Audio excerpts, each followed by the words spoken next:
करों में सुधार के संबंध में समिति है। कल तक अपन ने क्या क्या किया था?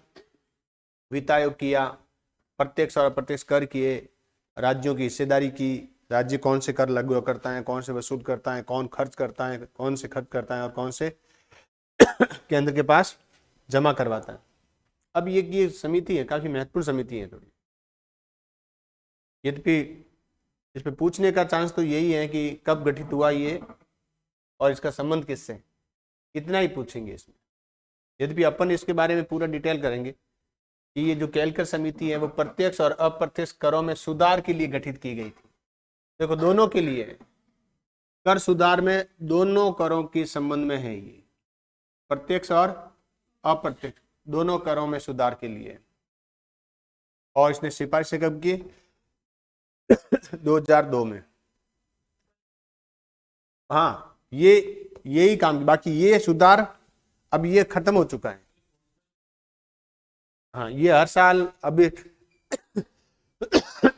पिछले से पिछले साल सुधार किया था, यानी 2021 में किया था, फिर 22 में वापस सुधार किया, और हो सके इस बार और इसमें सुधार करे तो इतना ध्यान नहीं रखना है कि 1 से 4 लाख तक 20% थी दर। ये तो सिफारिशें हैं, ये सिफारिशें मानी नहीं गई थी। अब देखो उसके, देखो ये मतलब लोग कैसे कैसे, देखो सिफारिश देखो, ये कितनी खतरनाक सिफारिश है। क्या कह रहे हैं? 1 से 5-4 लाख तक कोई आय करता है तो उस पर 20% कर, यानी सारा मजदूर एक बेचारा कोर्ट गेट पे खड़ा है, वो भी अगर कमा रहा है तो उसको भी 20% कर देना पड़ेगा। इनको ज्ञान नाम का पता नहीं, फिर किताबें पढ़ के रट्टू तोतों की तरह। ये व्यवहारिक है क्या? माना ही नहीं गया। 4 लाख से अधिक होने पर 30%, अब है 10 लाख से अधिक होने पर 30%, अब है जो नया जो स्लैब आया है। वरिष्ठ नागरिकों विधवाओं को आयकर अधिकार समाप्त कर दिया जाए, नहीं लिखना है ये, थोड़ा ये लिख लो, चाहे वरिष्ठ नागरिकों विधवाओं को आयकर से छूट दी जाए। नहीं, आयकर, हाँ, जो आयकर में छूट है ना उसको समाप्त कर दिया जाए। वरिष्ठ नागरिकों, ये इसको साथ में जाके पढ़ना।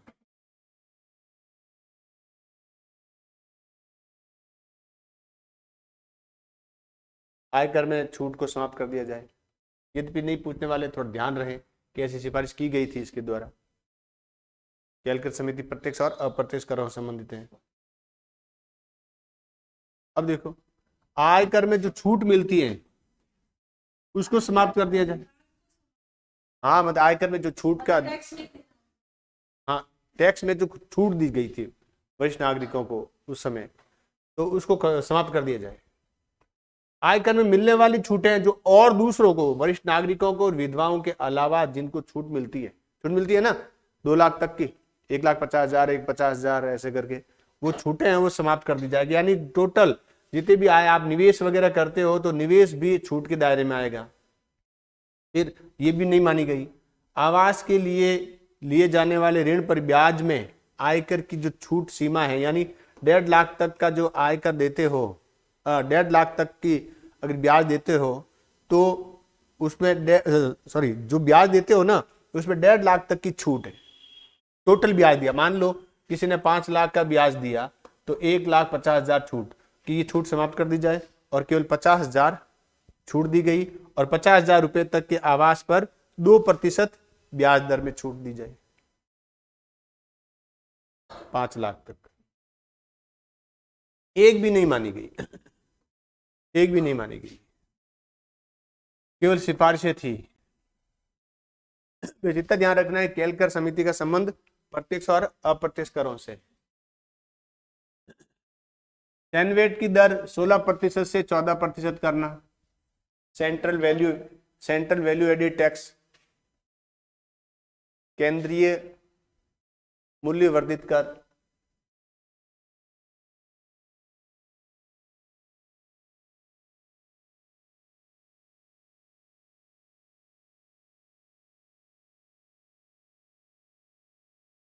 निगम कर जो 36.5% तक ये लिया जाता था उसको घटाकर 30% कर दिया जाए। सिफारिशें हैं ये।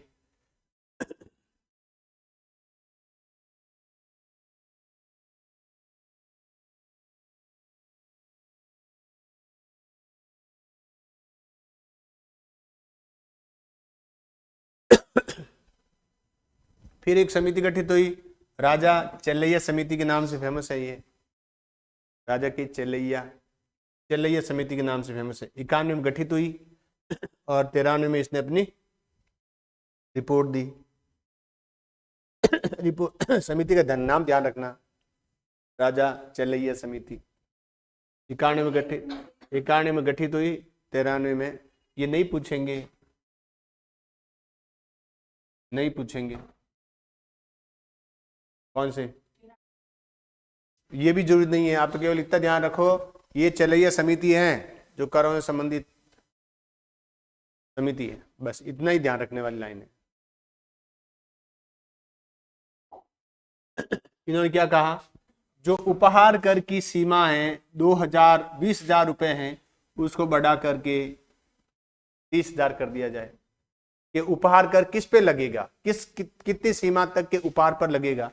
तो पहले 20% 20,000 रुपए तक पर उपहार कर लगता था, अब कितना कर दिया जाए, 30,000 कर दिया जाए। करदाताओं की पहचान के लिए पैन कार्ड यूज होता है, उसकी जगह टिन कार्ड यूज किया जाए। ये इंपॉर्टेंट है, इसको नोट कर लेना। पैन कार्ड की जगह बिलों पे होता था टिन नंबर।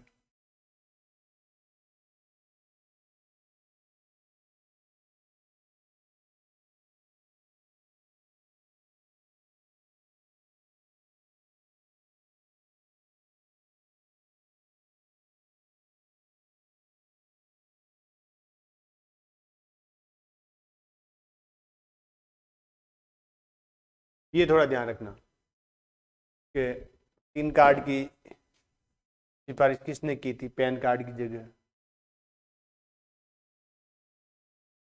आयात शुल्क की दर को समाप्त कर दिया जाए। आयात शुल्क की यहाँ पे शून्य दर लिखा हुआ है, शून्य दर को समाप्त कर दिया जाए। ये 1993 की 90-93 की बात है, जब उदारीकरण लागू किया गया था, यद्यपि काम का नहीं है। निर्यात के लिए अग्रिम लाइसेंस ये भी समाप्त कर दिया गया। ब्याज पर कर को समाप्त करना नहीं किया गया, ब्याज पर कर को समाप्त। ब्याज पर कर तो अभी भी होता है, नहीं किया गया समाप्त। निर्यात के लिए अग्रिम लाइसेंस की जरूरत होती है, लाइसेंस की जरूरत होती है। अग्रिम लाइसेंस की दर जो लाइसेंस प्रणाली खत्म कर दी गई। समिति का नाम ध्यान रखना है, राजा चलैया, राजा की चलैया समिति। अब ये टॉपिक इंपॉर्टेंट है, मौद्रिक नीति। मौद्रिक नीति क्या कहते हैं अंग्रेजी में इसको, मॉनेटरी पॉलिसी। ये इंपॉर्टेंट है, रेगुलर यही काम आती है।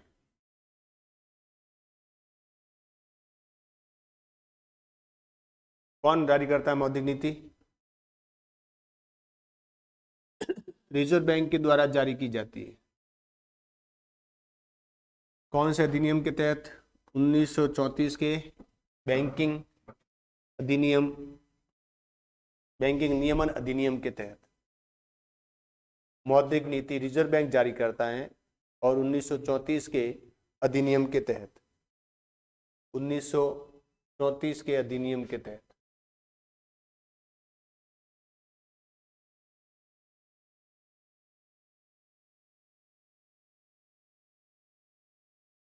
और ये जो मौद्रिक नीति है 2 प्रकार की होगी, 2 प्रकार से जारी होती है। 2 तरीके अपनाए जाते हैं, एक परिमाणात्मक और दूसरी चयनात्मक। परिमाणात्मक विधियां और दूसरी है चयनात्मक विधियां।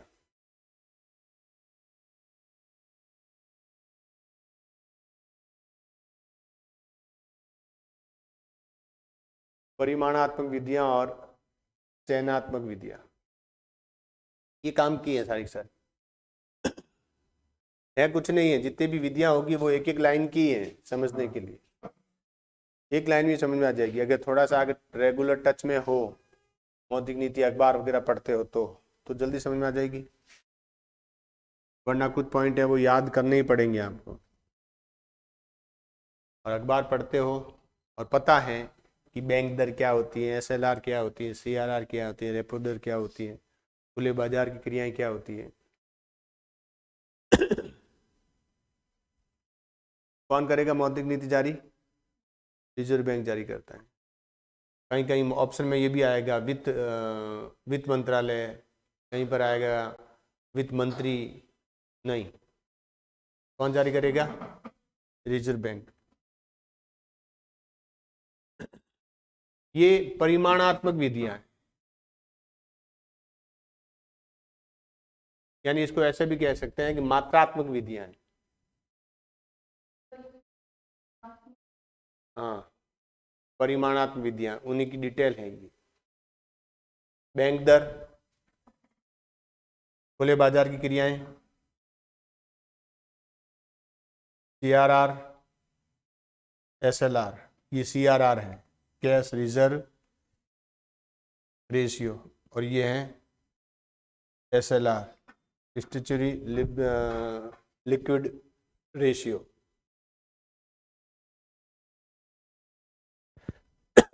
इसमें आएगा तो सीधा प्रश्न आएगा कि मौद्रिक नीति के अंतर्गत कौन सी विधि है जो परिमाणात्मक है।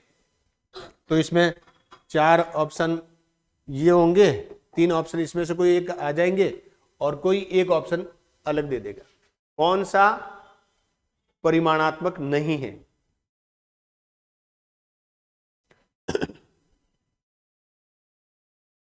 बैंक दर, SLR, CRR, खुले बाजार की क्रियाएं।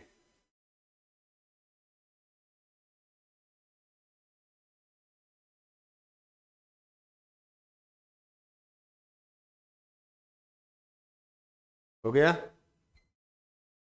बैंक दर, खुले बाजार की क्रियाएं, CRR और SLR। अब बैंक दर क्या होगी? यानी एक तरह से ये क्या है? ब्याज दर है। क्या है? वह ब्याज दर जिस पर रिजर्व बैंक अन्य सदस्य बैंकों को ऋण देता है। वह ब्याज दर जिस पर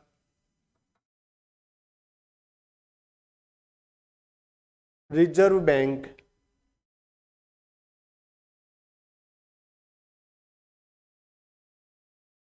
अल्पकालीन ऋण देता है, दीर्घकालीन नहीं।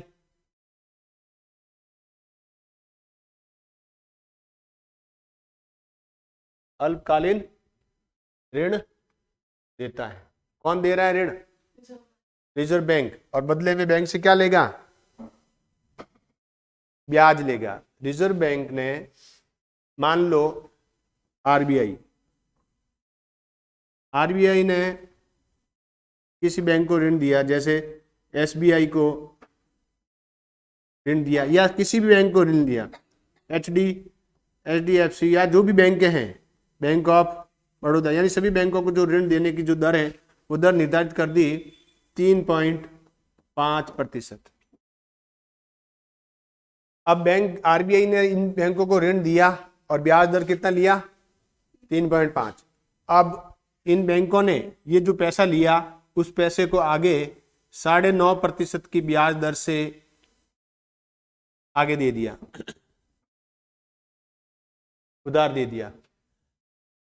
तो इससे क्या होगा? बाजार में तरलता क्या हो गई? बढ़ गई ना। बाजार में पैसा आएगा, क्योंकि जो बैंक के जो उधार ले रही है उसका क्या करेगी? पड़ा थोड़ी रखेगी, आगे उधार देगी।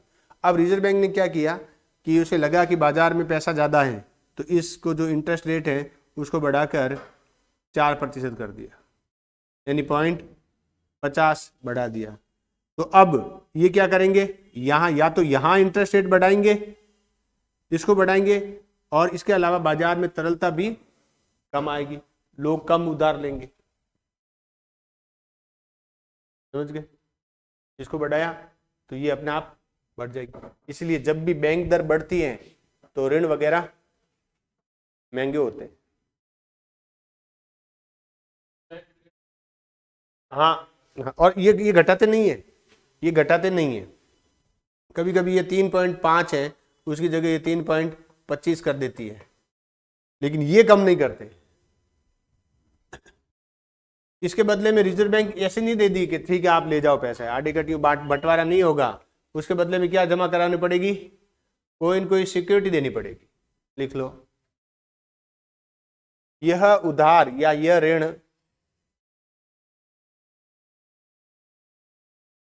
जमानत राशि के बदले में दिया जाएगा या जमानत धन रखा जाएगा, कोई न कोई प्रतिभूति की जमानत रखी जाएगी, कुछ न कुछ उनके पास रखा जाएगा रिजर्व बैंक के पास।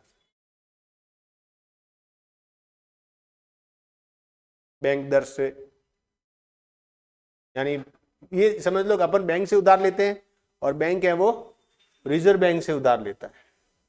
तो अपन बैंक से उधार लेते हैं तो हमारा क्या लेता है वो, अगर आप गवर्नमेंट जॉब में हो तो आपसे कुछ न कुछ सिक्योरिटी ज़्यादा ज़्यादा ये क्या पे स्लिप ले लेगा।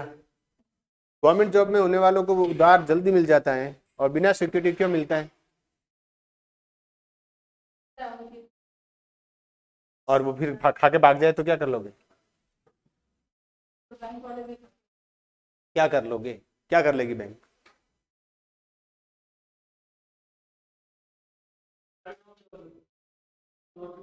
ऑफिस में नोटिस भेजते हैं, आपका ऑफिस है ना हेडक्वार्टर पे, आपका जो भी डीडीओ हैं, ड्राइंग अथॉरिटी है आपकी, वेतन आहरण अधिकारी, उसके पास आपके हेड ऑफिस में नोटिस भेज देंगे कि उन्होंने, ये भी राजस्थान सर्विस रूल में आता है ये कि आपने उधार लिया और उधार चुकता नहीं किया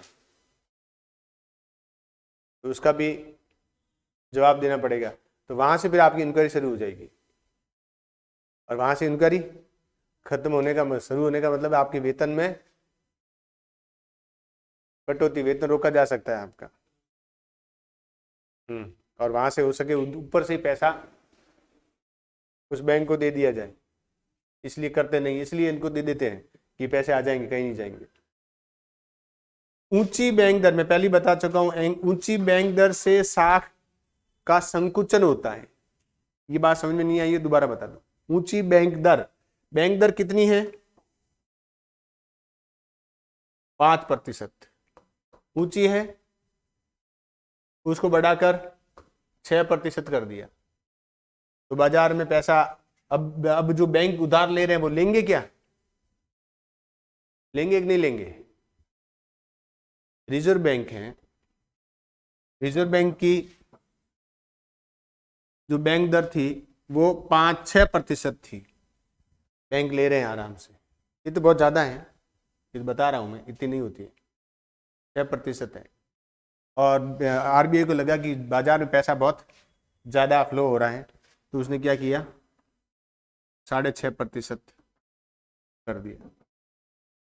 तो अब जो बैंक, अन्य बैंक है, जो शेड्यूल बैंक है, जो रिजर्व बैंक से उधार लेती है, वो उधार कम लेगी तो आगे उधार भी कम देगी। अब यही रिजर्व बैंक ने इसको घटा करके कर दिया, 6.5 की जगह 4% कर दिया। कितना कर दिया, 4% कर दिया। तो रिजर्व दूसरे बैंक है वो ज्यादा उधार लेंगे तो उससे क्या होगा, साख का प्रसार होगा। देखो बैंक दर अधिक होने पर साख का संकुचन होता है। बैंक दर अधिक होने पर साख का संकुचन होता है।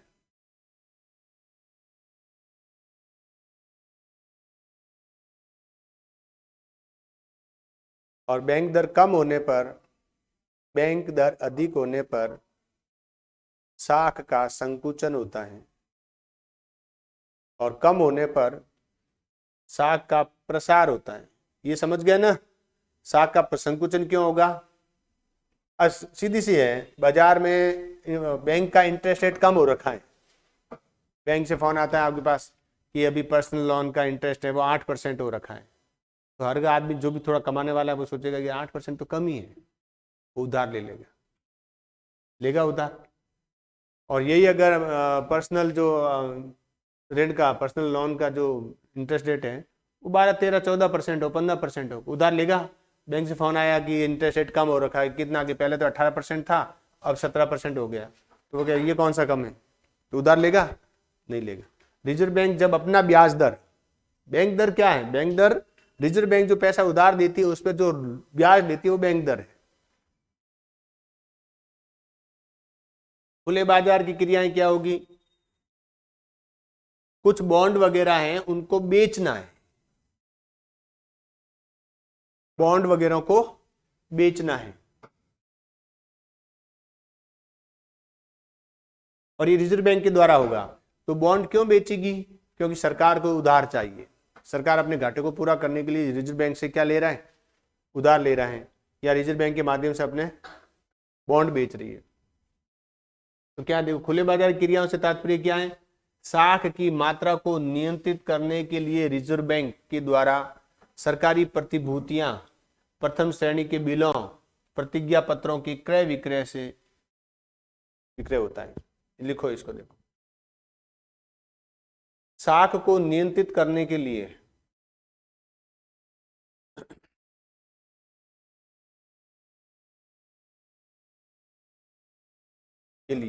रिजर्व बैंक के द्वारा सरकारी प्रतिभूतियों,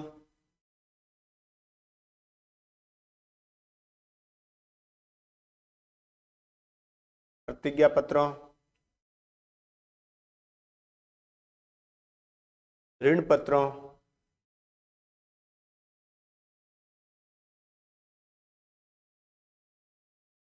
प्रथम श्रेणी के बिलों, ऋण पत्र हैं ये, बिलों को का क्रय विक्रय करती है।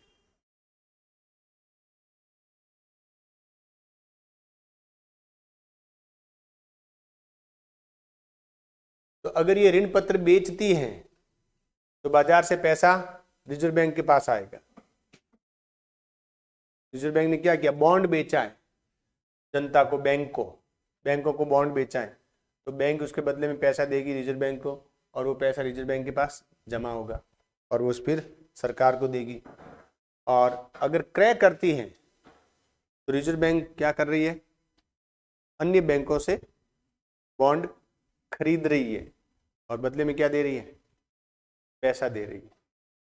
और बेच रही है तो पैसा ले रही है। और ये किस अधिनियम के तहत? रिजर्व बैंक ऑफ इंडिया अधिनियम 1934 के द्वारा रिजर्व बैंक को सरकारी प्रतिभूतियों को बेचने और खरीदने का अधिकार दिया गया है। सरकारी जो प्रतिभूतियां हैं, सिक्योरिटी बॉन्ड वगैरह हैं, उनको बेचने का अधिकार, खरीदने का अधिकार दिया गया। यानी रिजर्व बैंक उनको बेचेगी और खरीदेगी। बेचेगी तो आएगा पैसा और वो बैंक अपने पास रखेगी रिजर्व बैंक, और या सरकार को देगी। ज्यादातर तो यही होता है, सरकार को देने के लिए ही होता है।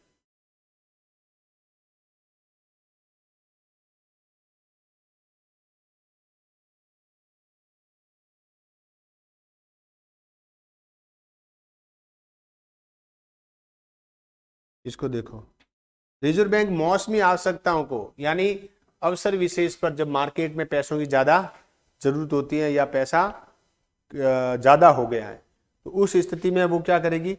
खुले बाजार की क्रियाओं का संचालन करती है। मौसमी आवश्यकताओं को पूरा करने के लिए रिजर्व बैंक, मौसमी आवश्यकताओं को पूरा करने के लिए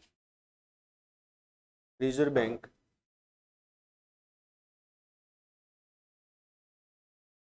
खुले बाजार की क्रियाओं का उपयोग करती है। खुले बाजार की क्रियाओं का उपयोग करती है। ये बात समझ में आई सबको? अगर ध्यान हो तो अपन ने पहले पढ़ा भी था इसका, कि जब भारत सरकार को ऋण चाहिए तो वो कहाँ से लेगी? घाटे को पूरा करने के लिए दो प्रकार से होगी, या तो नई मुद्रा जारी करेगी या रिजर्व बैंक से उधार लेगी। अब रिजर्व बैंक उधार लेगी तो कैसे, कहाँ से लाएगी रिजर्व बैंक? तो ये बेचती है, प्रतिज्ञा पत्रों, ऋण पत्रों, सरकारी प्रतिभूतियों, बॉन्ड वगैरह को बेचती है। बेच करके बाजार से क्या लेगी? पैसा लेगी, और वो पैसा किसको देगी? रिजर्व बैंक को देगी। जैसे बैंक और नहीं बेचती क्या? एफडी क्या है? एक बॉन्ड ही तो है। एफडी में है कि आपको क्या मिला? एक कार्ड तो मिला है वो, लेकिन ये प्रतिभूति है कि हाँ ये आपके पास है ना, इसका सिक्योरिटी है कि आपने इतने रुपए का खरीदा है और इतना रुपया आपको वापस एक निश्चित अवधि के बाद मिलेगा। भारत में इसका उपयोग क्या करते हैं? सरकारी ऋणों की नीति को सफल बनाने के लिए किया जाता है। सरकारी ऋण, जब सरकार ऋण लेती है उसके लिए किया जाता है। सरकारी ऋणों की नीति को सफल बनाने के लिए किया जाता है।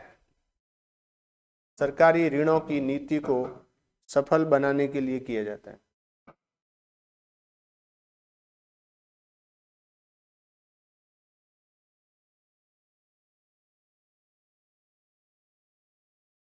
सरकारी ऋणों की नीति को सफल बनाने के लिए किया जाता है। उससे क्या होगा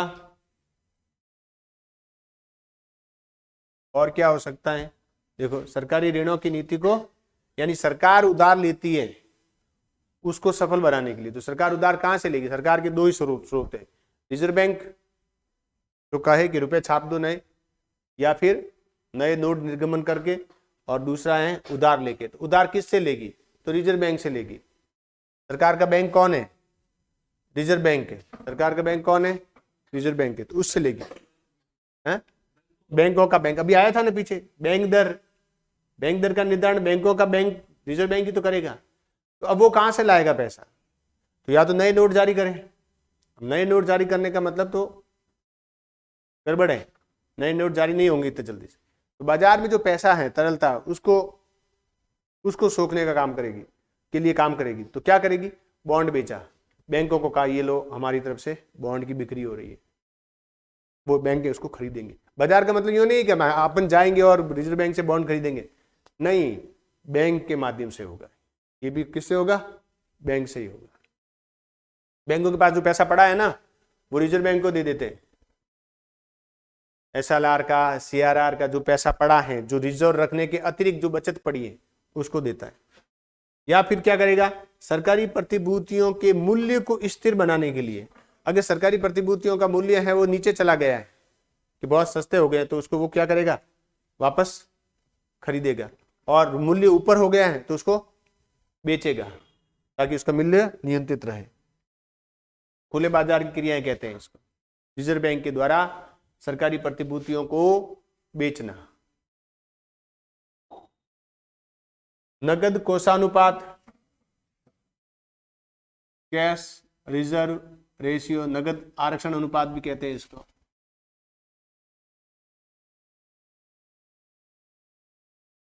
CRR, cash reserve ratio, cash reserve ratio.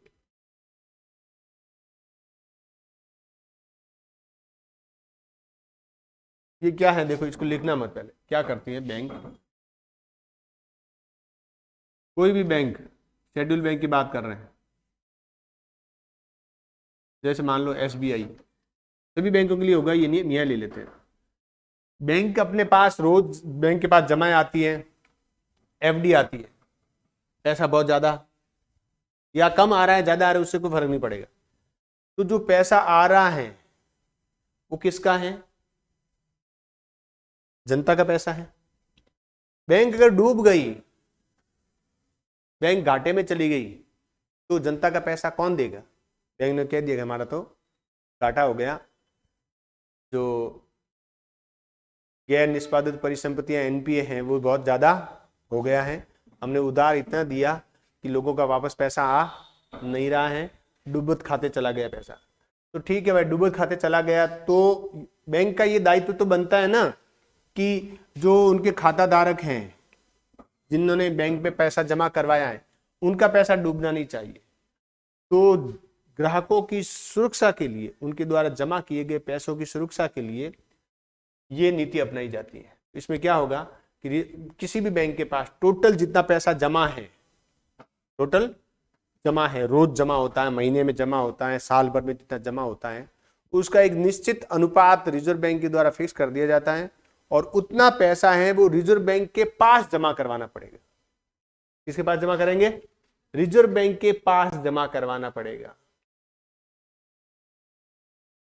समझ गए? जैसे मान लो एक बैंक है जिसको किसी एक महीने का ही ले लेते हैं, एक महीने में उसने 100 करोड़ रुपए प्राप्त किए हैं, विभिन्न प्रकार के जनता से आए उसके पास।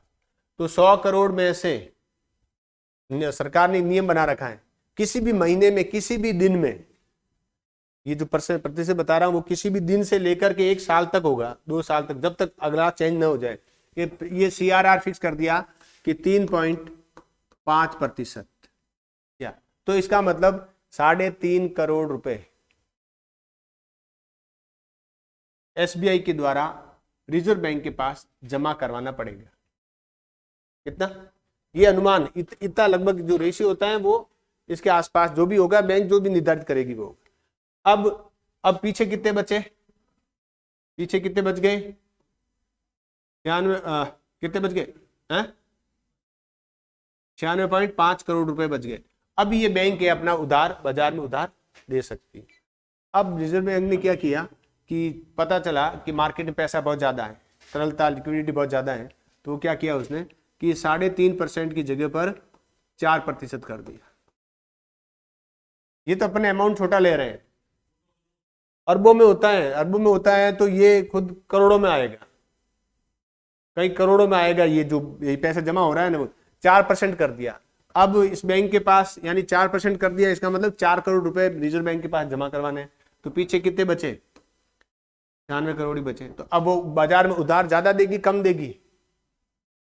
कम देगी। ज्यादा क्यों देगी? पहले बाजार में उसने 96 करोड़ उधार दे दिए, 96.5 करोड़। अब कितना देगी? 96 करोड़ ही देगी।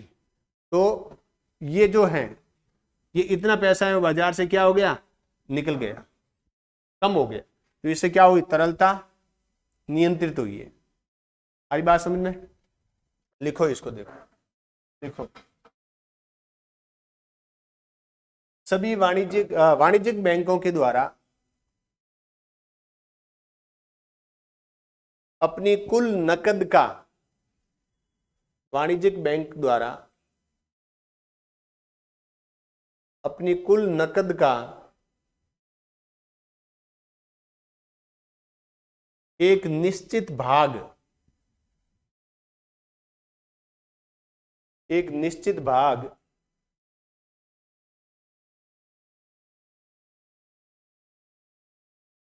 रिजर्व बैंक के पास जमा कराया जाता है।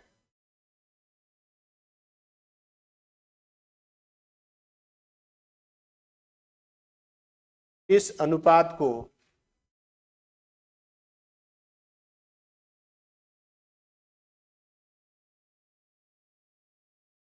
सीआरआर कहते हैं, कैश रिजर्व रेशियो कहते हैं।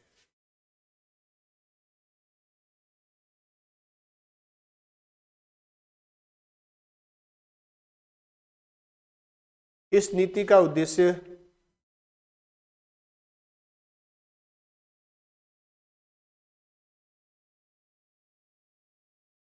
बाजार में साख का संकुचन और प्रसार करना, या तरलता का संकुचन या प्रसार करना। आई बात समझ में? ये संकुचन करना है या प्रसार। अब देखो, अगर कोषानुपात में कमी कर दी जाती है तो बाजार में तरलता में वृद्धि होती है। कोषानुपात में कमी कर दी जाती है, 3.5% था, उसको घटाकर 3.25% कर दिया, यानी 0.25 है वो कम हो गया। इसका मतलब बैंकों को क्या करना पड़ेगा? अपने पास जो नकद जमा है उस टोटल जमा का 0.25% बैंक के, रिजर्व बैंक के पास कम जमा करवाना पड़ेगा। तो बच गए। और वो पैसे क्या करेगी? वो पड़ा थोड़ी रखेगी बैंक अपने पास, वो बाजार में उधार देगी उद्योगपतियों व्यापारियों को जो भी काम करना चाहते हैं। हाँ, कहीं भी लगे निवेश करेगी वो, उसको निवेश करेगी। आगे बात समझ में? थोड़ा ध्यान रखना है इसका। इसके बदले में ब्याज नहीं मिलता है बैंक को, इसके बदले में बैंक को कोई ब्याज नहीं मिलता है। समझ में आ गया? CRR, cash reserve ratio. फिर आता है एसएलआर। ये वैसा ही है, कैसा? जैसा सीआरआर था। पे सीआरआर में पैसा है वो रिजर्व बैंक के पास जमा करवाना है, और एसएलआर में बैंक अपने पास ही सुरक्षित रखेगी। कितना पैसा आपके पास अपने पास सुरक्षित रखना है। किस नियम के तहत? बैंक नियमन कानून 1949 के द्वारा, इस नियम के अनुसार। लिखो देखो, बैंक नियमन कानून 1949 के द्वारा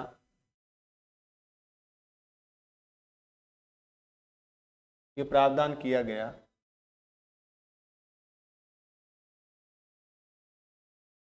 कि वाणिज्यिक बैंक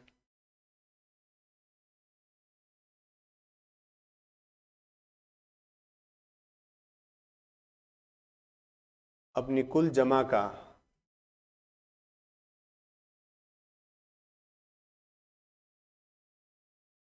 एक भाग अपने पास सुरक्षित रखेगी।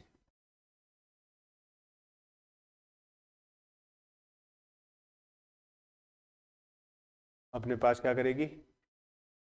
सुरक्षित रखेगी।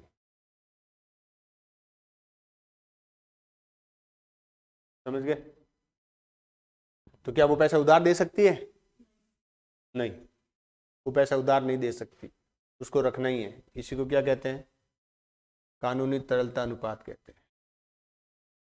अब मान लो कर दिया कि 24% SLR की दर है, वो 24% कर दी, यानी रिजर्व बैंक ने निर्धारित कर दिया कि 24% है, वो क्या करना है? आपके पास सुरक्षित रखना है। अब किसी बैंक के पास मान लो 100 रुपए की पोस्ट पड़ा है, अपना नकद जो भी पैसा पड़ा है, उसमें से 24 रुपए हैं वो अपने पास सुरक्षित रखने हैं।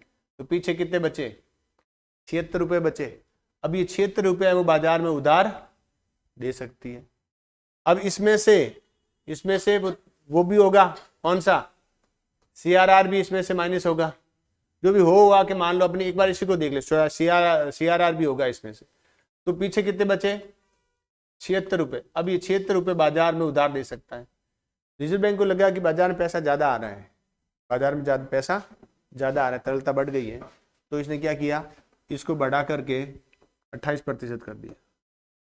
तो अब कितना होगा? बैंक के पास कितना बचा? 72 रुपये बचे। कितने बचे? 72। तो बाजार में पैसा उधार ज्यादा देगी कम देगी? कम देगी ज्यादा देगी? है ही नहीं, रुपये 72 हैं, तो वो 72 रुपये में सारा देगी भी नहीं, सारा देगी भी नहीं। पता नहीं कब वो अपना उधारी लेने वाला वापस आ जाए, ये भी रोज का लेन देन होता रहता है। तो इसके दो कारण हैं, इसको अपनाने इसको बढ़ाने के दो कारण देखो। लिखना नहीं है, व्यापारिक बैंकों को की उधार देने की क्षमता को कम करना, इसको बढ़ाने का। क्यों बढ़ाएंगे? कि उधार देने की क्षमता कम हो जाएगी। क्यों? क्योंकि आपके पास सुरक्षित पैसा रखना है, ताकि बाजार में मुद्रा का प्रसार कम हो और मुद्रास्फीति का दबाव कम किया जाए। और इसको बढ़ा करके क्या करेंगे? अधिक संसाधन प्राप्त करेगी सरकार, मतलब बाजार में तरलता बढ़ जाएगी। लिखो इसको लिखो। कौन सा? बाजार में पैसा ज्यादा आ गया ना? हाँ, वृद्धि हुई ना, अनुपात में वृद्धि करके। एक रुक रुक रुक उधार देने की क्षमता को कम करना,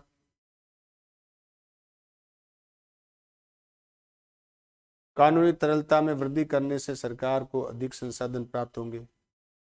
तो ठीक है, कम करने से होगा। एक मिनट, नहीं, कम करने से नहीं, कानूनी तरलता में वृद्धि करने से सरकार को अधिक संसाधन प्राप्त होंगे।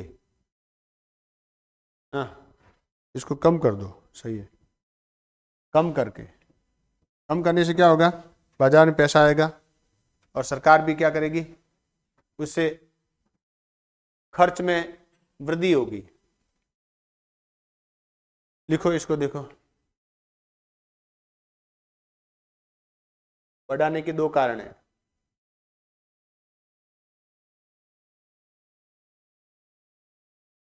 पहला लिखो, बैंकों की उधार देने की क्षमता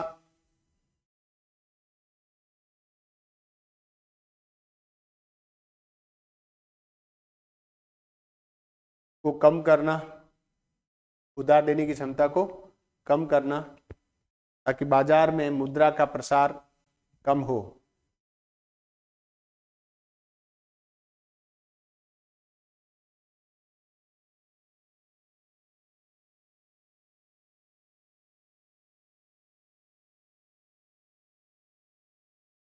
और दूसरा, कानूनी तरलता अनुपात में कमी करने से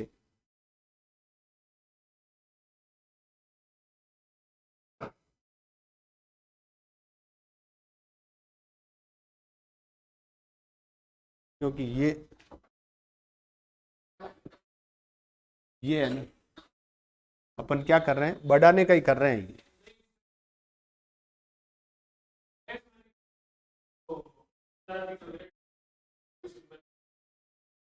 अब वो सोना चांदी या कोई बॉन्ड वगैरह खरीदना है, सरकारी संपत्तियां खरीदनी है,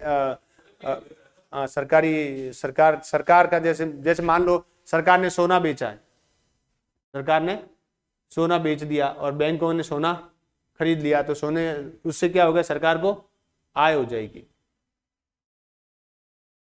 लिखो, वृद्धि करना है इसको, वृद्धि करना। वृद्धि करने से सरकार के संसाधनों में, सरकार को संसाधन प्राप्त होंगे। हाँ, संसाधन का मतलब है रुपए से, रुपए से। जैसे उदाहरण लिख लो इसका एक,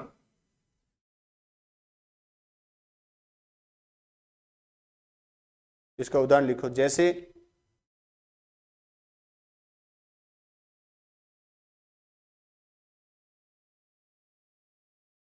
सीआरआर का निवेश बैंकों, एसएलआर का, सीआरआर नहीं, एसएलआर का निवेश बैंकों द्वारा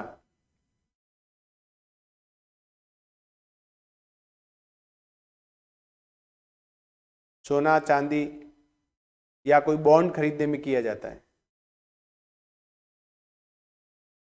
और वो खरीदेगा कहां से, बॉन्ड खरीदा, सिक्योरिटी पेपर खरीद लिए, सरकार से खरीदेगा, रिजर्व बैंक से खरीदेगा। और रिजर्व बैंक के से खरीदा तो रिजर्व बैंक को वो पैसा मिला, वो कहाँ जाएगा, सरकार के पास जाएगा। तो जो सरकार जब भी उधार लेती है ना, उधार किससे लेगी, आरबीआई से लेगी। और आरबीआई क्या करेगी, क्या बेचेगी, प्रतिभूतियां बेचेगी। प्रतिभूतियां किसको बेचेगी, अन्य बैंक को बेचेगी। तो अन्य बैंक जो खरीदेगी वो किससे खरीदेगी, दो प्रकार के पैसों से खरीदेगी, या तो अपनी बचत से खरीदेगी या फिर वो एसएलआर से खरीदेगी। और बचत से नहीं खरीदेगी वो, क्योंकि बचत कहां जा रही है, बचत तो वो बाजार में उधार के रूप में दे रही है। ये जो पैसा है, ये पैसा उधार में नहीं दे सकती, ये पैसा उधार नहीं दे सकती, तो वो पैसा किसके पास जाएगा, उसे क्या करेगी, ये प्रतिभूतियां खरीदेगी। सोना खरीद लिया,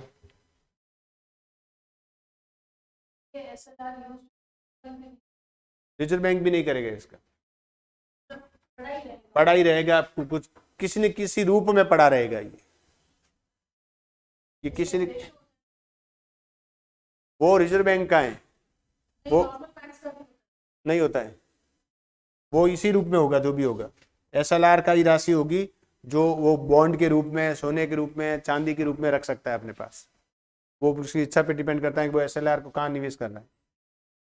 और एसएलआर से ज़्यादातर तो ये प्रतिभूतियाँ, बॉन्ड वगैरह खरीदी जाते हैं ताकि पैसा वापस कहाँ चला जाए, रिजर्व बैंक के पास चला जाए, ताकि उसको रहे कि हाँ इस बैंक का पैसा इतना, मेरे पास इतने बॉन्ड है, वो इस बैंक ने खरीदे और ये पैसा मेरे पास पड़ा है। और वो पैसा सरकार निवेश करेगी, सरकार को उधार देगी वो। किसमें? SLR में। फिर आता है, अगला है चयनात्मक विधियां। चयनात्मक विधियां, ये पहले दो देखी थी अपने, परिमाणात्मक देखी थी। चार तरीके थे। रिजर्व बैंक अधिनियम की धारा 21 के अनुसार रिजर्व बैंक किसी भी बैंक को ऋण देने के संबंध में कोई भी आदेश दे सकता है। ऋण देने के संबंध में कि किसको, रिजर्व बैंक किसी बैंक को यह आदेश दे सकती है कि वो अपना टोटल जो ऋण दे रहा है उसका ऋण का, वो ऋण जो है उसका कितना कितना भाग किस किस को देना है। लिखो देखो इसको, अधिनियम की धारा 21 के तहत रिजर्व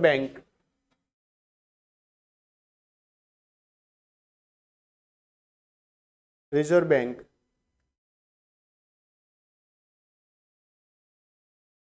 किसी भी बैंक को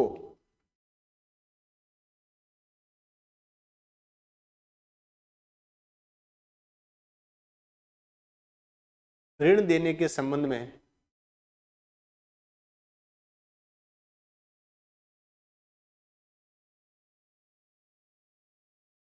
आदेश दे सकता है,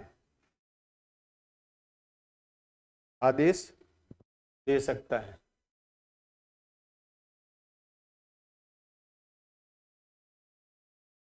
इस विधि का उपयोग किसका? चयनात्मक विधियों का उपयोग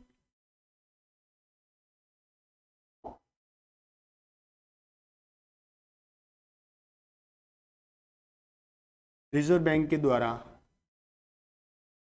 कम ही किया जाता है, उपयोग ज्यादा नहीं करता है इसका।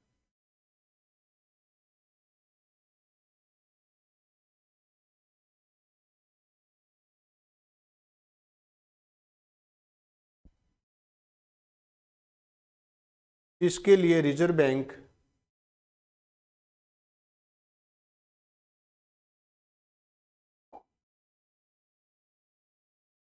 वाणिज्यिक बैंकों को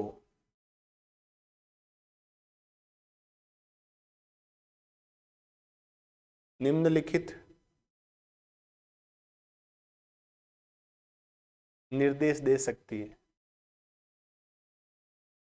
निम्नलिखित निर्देश दे सकती है। अब देखो,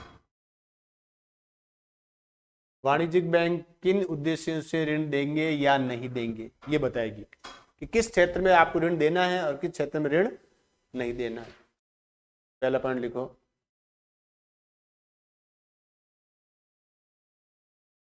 वाणिज्यिक बैंक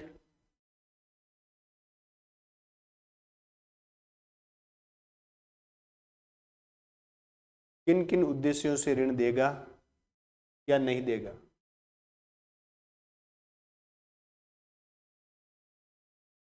कभी आप बैंक जाओ और कहो कि मुझे शेयर मार्केट में पैसा निवेश करना है, मुझे उधार चाहिए, नहीं देगा। आप बैंक में जाओ और कहो कि मुझे सोना खरीदना है, मुझे उधार दो, नहीं देगा, क्योंकि स्पष्ट मना है।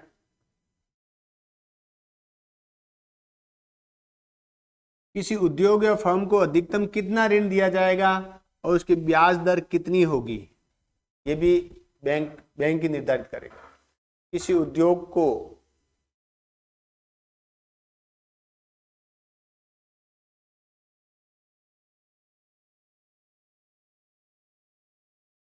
अधिकतम कितना ऋण दिया जाए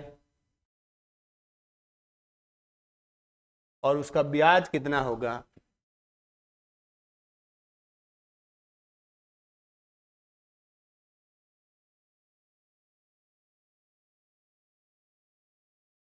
ब्याज कितना होगा, ये निर्धारण कौन करेगा? रिजर्व बैंक करेगा।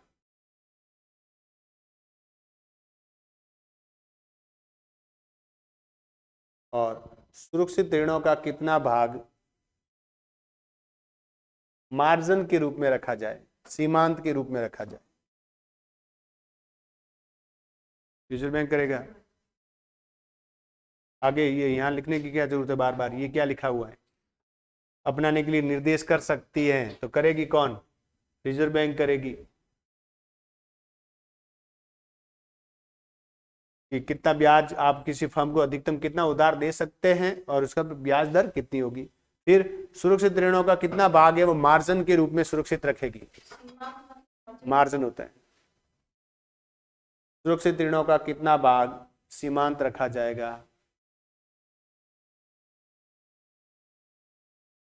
सुरक्षित ऋणों का कितना भाग सीमांत के में रखा जाएगा। इतना तो आपको सुरक्षित रखना है। ऐसे ऋण जो वापस आने की गारंटी है 100%। कितना भाग सीमांत रखा जाएगा।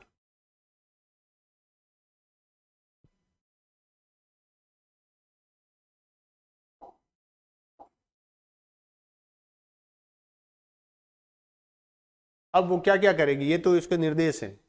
अब साख चयनात्मक साख नियंत्रण के लिए क्या क्या उपाय करेगी के अंतर्गत निम्नलिखित कदम उठा सकता है। क्या क्या करेगी, लिखो, हेडिंग डाल के लिखो। चयनात्मक साख नियंत्रण के लिए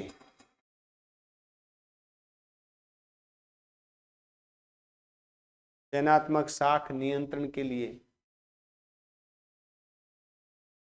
निम्नलिखित कार्य करेगी या कदम उठाएगी रिजर्व बैंक।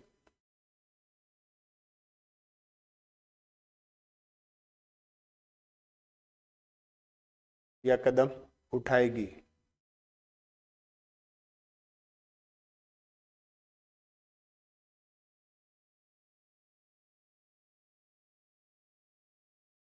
चयनात्मक नियमों के अंतर्गत आने वाली वस्तुओं के उधार पर दिए जाने वाले ऋण, यानी इसके अंतर्गत, इस नियमों के अंतर्गत जो वस्तुएं हमें उधार दे रहे हैं, वस्तुओं के उधार पर दिए जाने वाले, वस्तु के उधार देने पर कि हमें हमें मार्केट व्यापार करना है, तो व्यापार करने के लिए हमें क्या चाहिए? ऋण चाहिए। दिए जाने वाले ऋण की ब्याज का न्यूनतम कोष को बढ़ा सकता है, यानी ब्याज दर को बढ़ा सकता है। तो लिखो, देखो मैं बताऊं वैसे लिखना। उधार दिए जाने वाले, वस्तुओं के उधार पर दिए जाने वाले ऋण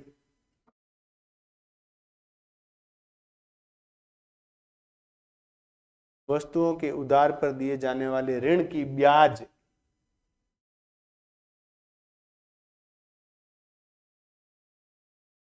दर को बढ़ाना।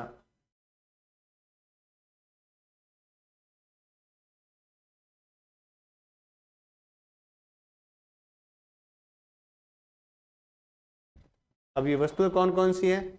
कपास, खाद्यान्न, गुड़, चीनी, तेल, वस्त्र, ये वस्तुओं के उधार पर दिए जाने, ये वस्तुएं हैं। चयनात्मक नियंत्रण में आने वाली वस्तुएं कौन सी हैं? ये वस्तुएं, इनका व्यापार करने वालों को जो उधार दिया जाता है उसका ब्याज दर को बढ़ाना।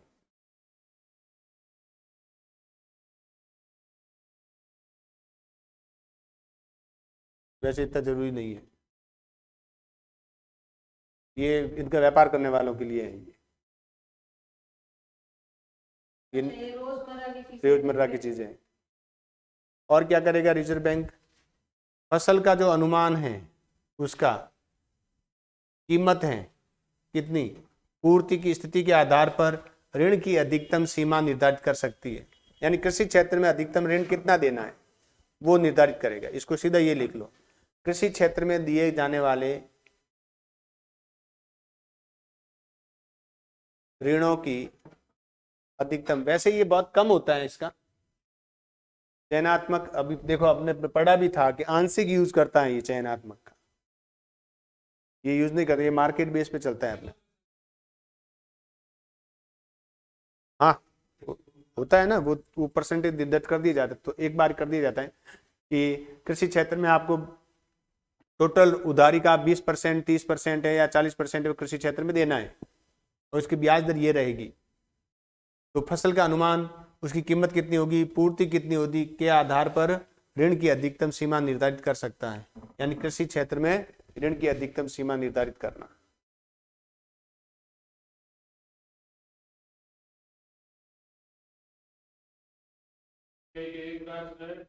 एक दिन में 50%।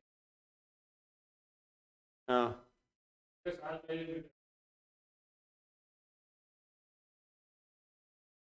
ऐसा क्यों?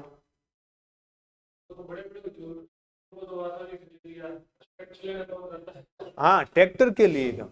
हाँ, हाँ, तो ट्रैक्टर के लिए कम दिया, दिया ही नहीं। मर्सिडीज ले रहे हैं, इसका मतलब पैसा तो आएगा ही। और ट्रैक्टर वाले का तो रिस्क रहती है, खेती हुई नहीं हुई, अकाल पड़ गया, सूखा पड़ गया। अच्छा, ट्रैक्टर सस्ता भी होता है, 3.5-4 लाख का ट्रैक्टर आ जाता है। क्यों नहीं? वो तो मोटे बड़े वाले ट्रैक्टर होंगे, सामान्य जो ट्रैक्टर होता है वो 4-4.5 लाख में आ जाता है। ट्रैक्टर ट्रैक्टर की बात कर रहा हूँ मैं तो। नहीं, खेती में काम करने वाले, खेत में काम करने वाले, वो आता है ना, फर्ग्यूसन, महिंद्रा।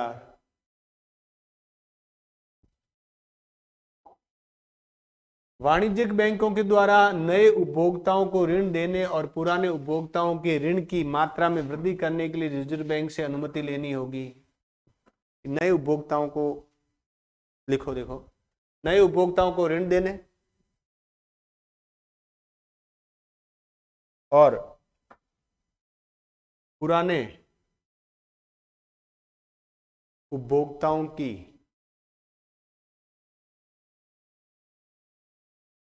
ऋण की मात्रा में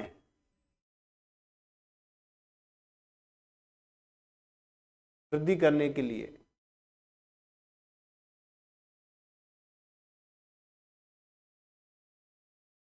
रिजर्व बैंक से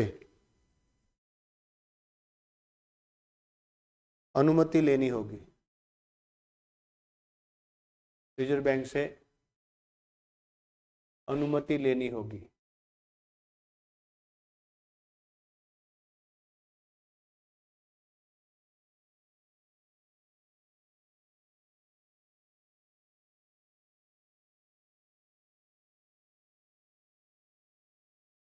कि वैसे इसका नहीं है ये, कि चयनात्मक नियंत्रण से प्रभावित किसी भी उपभोक्ता को खुली ऋण सुविधाएं प्राप्त नहीं होती है। यानी जिन क्षेत्र के उपभोक्ताओं को चयनात्मक नियंत्रण के अंतर्गत ला दिया है, तो उन्हें खुले बाजार में ऋण सुविधाएं यानी खुले ऋण सुविधाएं प्राप्त नहीं होगी। उसको ऋण सुविधाएं किसमें प्राप्त होगी? चयनात्मक नियंत्रण वाले नियमों के तहत ही होगी। जैसे कृषि क्षेत्र में दे दिया कि आपको कृषि औजार खरीदने के लिए चयनात्मक ऋण नियंत्रण प्रणाली अपना दी, तो अब वो और क्षेत्र से लेना चाहता है ऋण उसी औजारों को खरीदने के लिए, तो नहीं मिलेगा उसको। मौद्रिक नीति की असफलताओं के कारण क्या है? रिजर्व बैंक की साख नियंत्रण की असफलताओं के पीछे जो कारण है वो है, देखो, देश में संगठित पूंजी बाजार का अभाव, पूंजी बाजार का पर्याप्त विकास न होना। लिखो इनको कुछ पॉइंटों को। मौद्रिक नीति की असफलता का कारण, क्योंकि हमारा जो पूंजी बाजार है, मुद्रा बाजार है, वो काफी बिखरा हुआ है।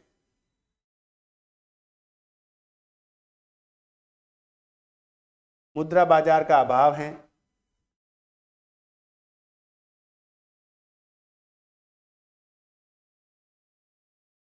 पूंजी बाजार का पर्याप्त विकास न होना, मुद्रा बाजार का अभाव, पूंजी बाजार का विकास न होना।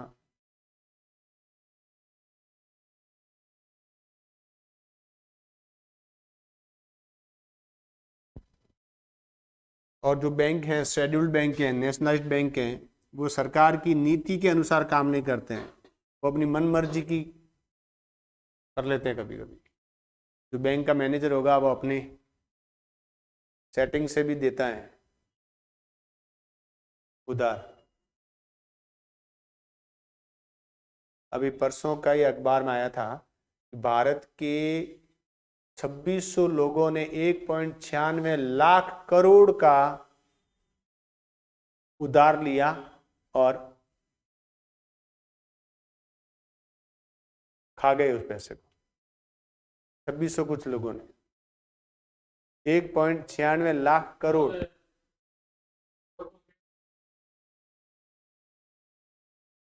आरटी में आनंद नहीं देते और प्रॉपर्टी प्रॉपर्टी सीज नहीं होती उनकी, नोटिस नहीं मिलता उनको, वरना आम आदमी लेके देख लो आप, और एक किस्त बाउंस होने दो, फिर देखो तपाक से नोटिस आ जाएगा। तो मैं तो जब भी फोन आता है ना बैंकों का, तो उनकी बुरी तरह से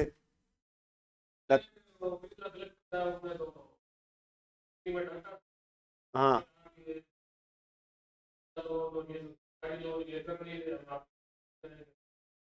हम्म हाँ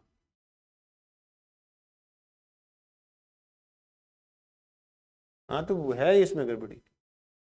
वरना प्राइवेट बैंक है, आप एक प्यार से, शुरू में तो बहुत प्यार से बात करते हैं, हाँ सर ले लीजिए बड़ा सस्ता और लगाए लोन, उसके बाद जब लोन आपके खाते में जमा हो गया और हाँ, मैं तो उनको रक्त पिपासु ही कहता हूँ, तो खूनी हो।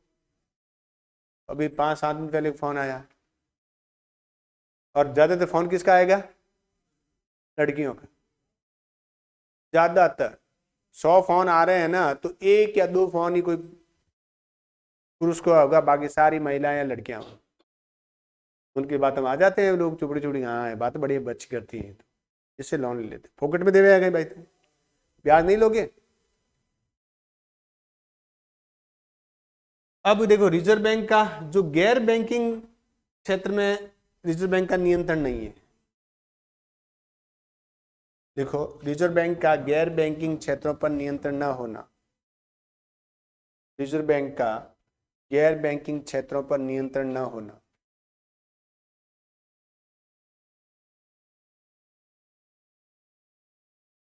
ये इसकी असफलता। वैसे कम चांस है कि यहाँ से ऑब्जेक्ट टाइप में प्रश्न आए, तो थोड़ा ध्यान रखना। जैसे ये पूंजी बाजार, मुद्रा बाजार नहीं है, थोड़ा कमी है यहाँ, और पूंजी बाजार है वो पूर्ण रूप से स्थापित नहीं है। वाणिज्यिक बैंकों के पास नगद कोष अधिक है, तो अधिक होगा तो वो क्या करेगा? वो उधारी देगा। मुद्रास्फीति देख लो, नगद कोष की अधिकता बैंकों के पास, नकद कोष की अधिकता,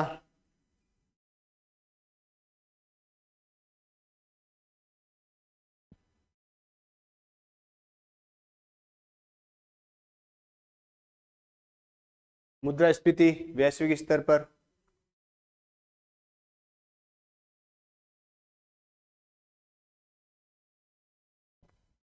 ब्लैक मनी पर रिजर्व बैंक का कोई नियंत्रण नहीं है, कोई नियंत्रण नहीं है।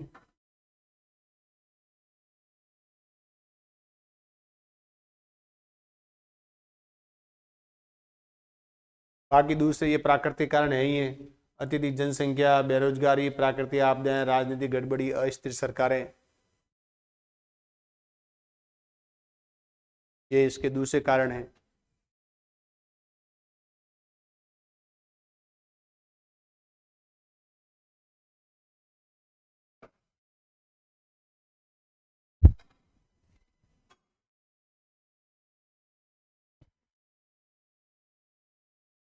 ये सारे सामान्य कारण, कॉमन कारण है, सब में आते हैं ये कारण।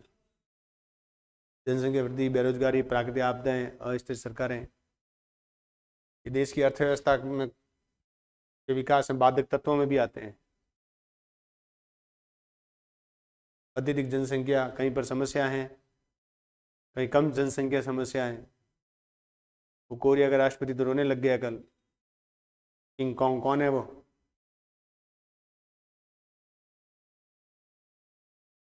कहाँ से मिलेगा? पैसा है वहां पर, और सही में बैंक, तो ये तो गड़बड़ है ना, बैंकों में पैसा नहीं रखने से ब्याज न मिलना भी गड़बड़ करता है। क्यों? क्योंकि लोग बैंकों की तरफ जाएंगे ही नहीं।